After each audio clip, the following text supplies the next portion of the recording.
SSC के YouTube channel में आपका स्वागत है। देखते हैं ऑप्टिक्स चैप्टर का जो है इसमें प्रतिबिंब के बारे में पढ़ेंगे कि प्रतिबिंब क्या होता है, कैसे बनता है। प्रतिबिंब जो होता है किसी भी स्रोत से सूर्य, जैसे मान लीजिए सूर्य से जो है किरण आ रहा है और यह किरण जो है किसी भी दर्पण या लेंस से अपवर्तन या परावर्तन के बाद जिस बिंदु पर मिलता है या मिलता हुआ प्रतीत होगा, तो वहाँ पर जो है जहाँ पर बिंदु मिलता है मन दो किरण जो है टकराएगा, वहाँ पर प्रतिबिंब बनता है। जब मिलता हुआ प्रतीत होता है तो उसे जो है वास्तविक प्रतिबिंब कहते हैं। मिलता हुआ प्रतीत होता है उसे आभासी प्रतिबिंब कहते हैं, और जहाँ पर मिल जाता है वह होता है वास्तविक प्रतिबिंब। जैसे मान लीजिए कि लेंस दर्पण है, यहाँ पर जो है किरण आ रहा है और जो है टकराने के बाद दो कम से कम जो है दो किरण तो चाहिए। किरण तो बहुत से आते हैं लेकिन बनाने के लिए जो है कम से कम दो चाहिए।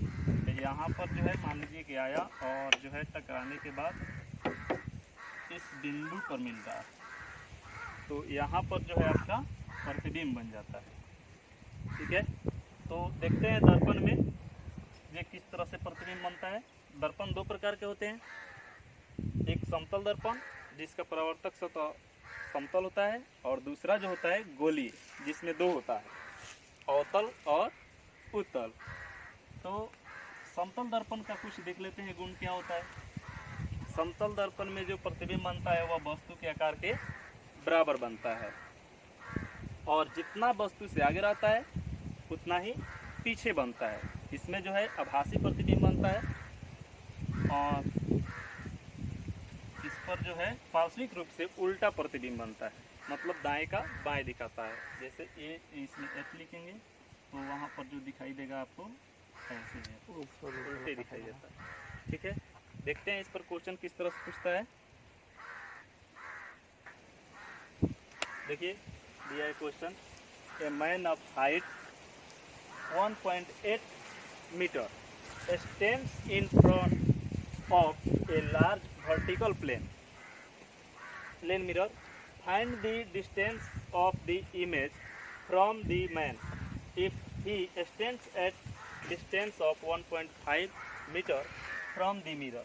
मतलब ये कह रहा है कि a man of height 1.8 metre, 1.8 metre का कोई व्यक्ति है जो समतल दर्पण के सामने खड़ा है, और उसका जो है प्रतिबिंब निकालना है कि उस व्यक्ति का जो प्रतिबिंब बन रहा है उस व्यक्ति से कितना दूर पर बन रहा है, यदि वह व्यक्ति समतल दर्पण से 1.5 मीटर आगे खड़ा है।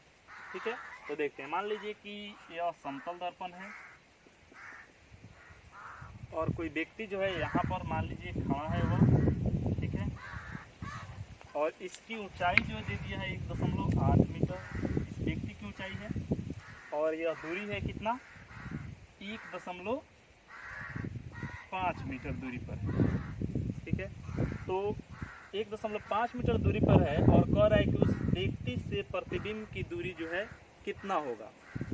तो आप जानते हैं कि समतल दर्पण में बना प्रतिबिंब जितना वस्तु आगे रहता है उसका प्रतिबिंब उतना ही पीछे बनता है। तो इसका प्रतिबिंब जो है 1.5 मीटर पीछे बनेगा, दर्पण से पीछे बनेगा, तो दर्पण से जो है 1.5 मीटर दूरी पर जो है बनेगा। तो यहाँ तक जो है वो कह रहा है कि उस व्यक्ति से उस प्रतिबिंब की दूरी जो है कितना मीटर होगा। तो यहाँ से जो है उस व्यक्ति से दर्पण की दूरी 1.5 मीटर, और फिर दर्पण से जो है प्रतिबिंब की दूरी 1.5 मीटर, तो दोनों को जोड़ देंगे तो हो जाएगा आपको 3 मीटर। तो यहाँ पर जो है आपका आंसर हो जाएगा 3 मीटर दूरी पर बनेगा। लेकिन यही पूछता कि यदि दर्पण से उसका प्रतिबिंब कहाँ बन रहा है, तो आप बताते 1.5 मीटर। दूसरा क्वेश्चन कह रहा है कि इन द अबव क्वेश्चन, ऊपर दिए गए क्वेश्चन है, calculate the size of his image, उस प्रतिबिंब का आकार कितना होगा। तो यह भी जानते हैं कि जितना ऊंचाई का जो है वस्तु होता है उतना ही ऊंचाई का प्रतिबिंब समतल दर्पण में बनता है, और वैसे ही बनता है, काल्पनिक बनता है, लेकिन पार्श्विक रूप से जो है उल्टा होता है, मतलब उसका बायां इसका दायां हो जाता है। तो यहाँ पर जो है वस्तु का जो ऊंचाई है कितना दिया है 1.8 मीटर, तो प्रतिबिंब भी उतना ही बनेगा। तो इसका जो आंसर हो जाएगा आपको एक नंबर का जो होगा 3 मीटर हो जाएगा। और दूसरा जो हो जाएगा 1.8 मीटर ही होगा। ठीक है।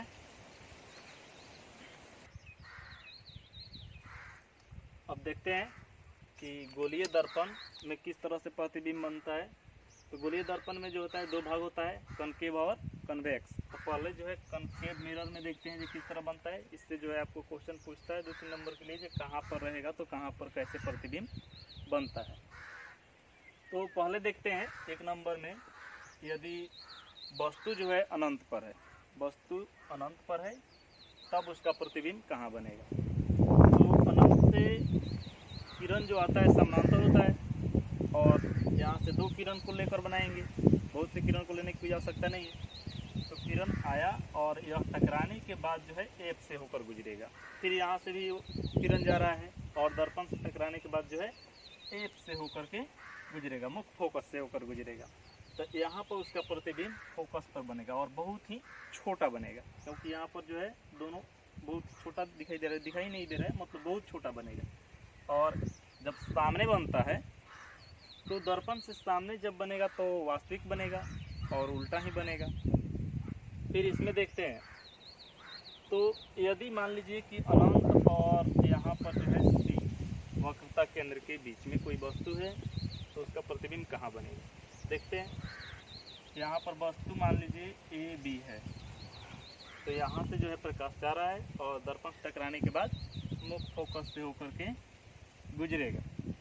फिर एक जो है वक्रता केंद्र से होकर यदि जाएगा, यहाँ पर मानिए वक्रता केंद्र से होकर यदि जाएगा तो पुनः उसी पर वापस लौट जाता है और दोनों किरण कहाँ टकरा रहा है, यहाँ पर।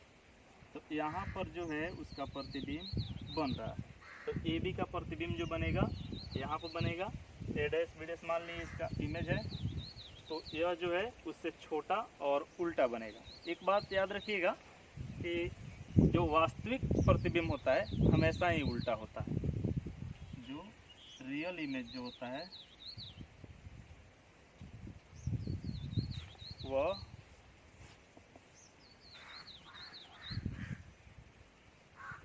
उल्टा होता है।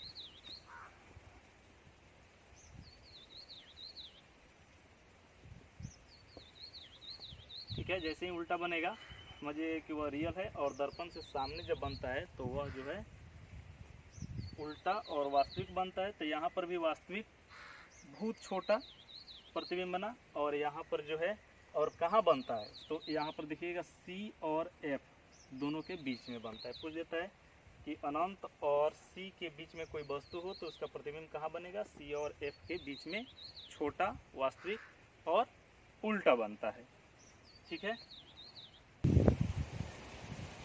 चलिए अब देखते हैं कि यदि कोई वस्तु सी पर है, वक्रता केंद्र पर, तो वक्रता केंद्र को मान लीजिए यहाँ पर वक्रता केंद्र सी है, और ए बी मान लीजिए वस्तु जो है ए और बी है, तो इसका प्रतिबिंब कहाँ बनेगा।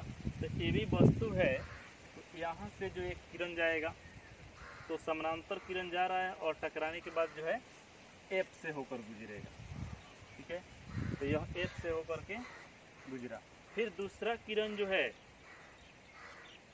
यदि वह एफ से होकर जाए, देखिएगा यहाँ पर थोड़ा सा, यदि यह एफ से होकर जा रहा है तो फिर टकराने के बाद यहाँ पर जो है नहीं टकरा रहा है, देखिएगा एफ से होकर गुजर रहा है, और गुजरने के बाद जो है वह समानांतर चला जाता है, क्योंकि एफ से जो भी कोई किरण गुजरेगा, पहले ही बता दिया गया है कि एफ से जाएगा तो दर्पण से टकराने के बाद वह समानांतर हो जाता है। ठीक है, तो यहाँ पर जो है समानांतर हो जाता है, और यह दोनों जो है फिर पुनः जो है सी के सामने जहाँ वक्रता केंद्र है वहाँ पर जो है नीचे की ओर इसका प्रतिबिंब बनेगा, और इसकी जो आकृति है जितना ऊपर है उतना ही नीचे बनेगा। पूरा स्केल से बनाइएगा तो पूरा सही बनेगा, इस तरह से थोड़ा टेढ़ा बन जा रहा है। फिर यदि वस्तु जो देखिएगा इसका प्रतिबिंब कैसा बनेगा, तो उल्टा बनेगा, फिर जो है वस्तु के बराबर बनेगा और वो वास्तविक बनेगा, क्योंकि सामने जो है मिल रहा है। अब यहाँ पर देखते हैं, यदि वस्तु जो है वक्रता केंद्र और फोकस के बीच में हो, सी और एफ के बीच में हो, तब क्या होगा। तो ए और बी मान लीजिए कि कोई वस्तु है, यहाँ से जो है प्रकाश जा रहा है और दर्पण से टकराने के बाद एफ से होकर गुजरेगा। फिर दूसरा जो है एफ से होकर जा रहा है, तो एफ से होकर जाने के बाद वह समानांतर हो जाता है, दोनों आकर के मिल जाता है सी के पास, मतलब सी से जो है बाहर मिलता है। और यह जो है वस्तु से जो है बड़ा प्रतिबिंब बन रहा है, ठीक है। यह इसका इमेज जो बनेगा वह बड़ा होगा, रियल होगा, ठीक है, वास्तविक होगा और बड़ा होगा, ठीक है। और यह जो है उल्टा होगा।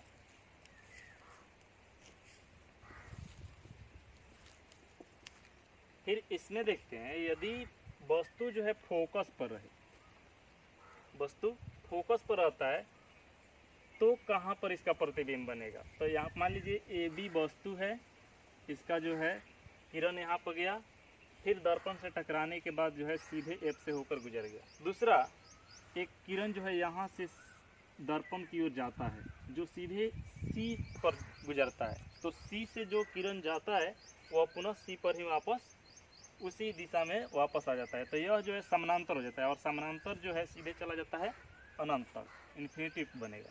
और यह जो है यहाँ पर अनंत पर इसका प्रतिबिंब बनेगा, बड़ा बनेगा, वास्तविक बनेगा और उल्टा बनेगा, ठीक है। तो फोकस पर आता है तो इसका प्रतिबिंब अनंत पर बनता है।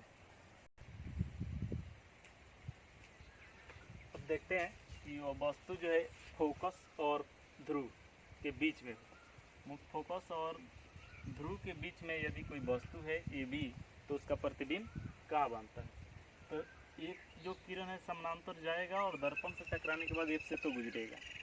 दूसरा जो है इधर तो कहीं से नहीं जा सकता है, डायरेक्ट इसमें टकराने के बाद जो है सीधे चला जाएगा, तो यह कहीं पर नहीं मिलेगा। लेकिन आभासी रूप से हमें लगता है कि यह जो है दर्पण के पीछे की ओर जो है जा रहा है और यहाँ पर आकर के मिलता है दर्पण के पीछे, तो यहाँ पर उसका प्रतिबिंब जो है काल्पनिक प्रतिबिंब बनता है, ठीक है। यहाँ पर जो है ए डैश और बी डैश प्रतिबिंब बन रहा है, इसका काल्पनिक प्रतिबिंब बन रहा है और इस वस्तु से जो है बड़ा बन रहा है, सीधा बनेगा, ठीक है। अब देखते हैं कन्वेक्स मिरर में, तो यहाँ पर जो है दो ही ऑप्शन होते हैं, या तो वह पोल अनंत पर रहेगा तो, नहीं तो पोल और अनंत के बीच में रहेगा। दूसरा कुछ नहीं होता है क्योंकि इसका जो है वक्रता केंद्र और मुख्य फोकस जो होता है इस साइड होता है, ठीक है। तो देखते हैं कि यदि वस्तु इसमें अनंत पर है, यदि वस्तु अनंत पर आता है तो उत्तल में यह दर्पण से टकराने के बाद जो है फोकस से गुजरता हुआ प्रतीत होगा। फिर यहाँ से जो है वही बात, तो दोनों जो है जा कर के फोकस पर मिलता है और यहाँ पर जो है सीधा बनेगा, ठीक है। तो यहाँ पर जो है वास्तविक काल्पनिक और सीधा बनेगा क्योंकि यह दर्पण से पीछे की ओर बन रहा है। फिर देखते हैं कि पोल और अनंत, पी और इन्फिनिटी और पी के बीच जो है यदि वस्तु है तो उसका प्रतिबिंब कहाँ बनेगा। तो उसका प्रतिबिंब जो है पी और एफ के बीच में बनेगा। यहाँ से देखिएगा कि यह जो है जा रहा है सी की ओर और वह वापस लौटता हुआ प्रतीत होगा सी पर ही। फिर जो है यदि यह जा रहा है दर्पण टकराने के बाद तो एफ से होकर के गुजरेगा और यहाँ पर उसका प्रतिबिंब ए और बी बनेगा जो सीधा और वास्तविक, सीधा और काल्पनिक बनेगा, ठीक है। और इससे जो है छोटा प्रतिबिंब बन रहा है। आगे जो है दर्पण सूत्र के बारे में जानेंगे, ठीक है।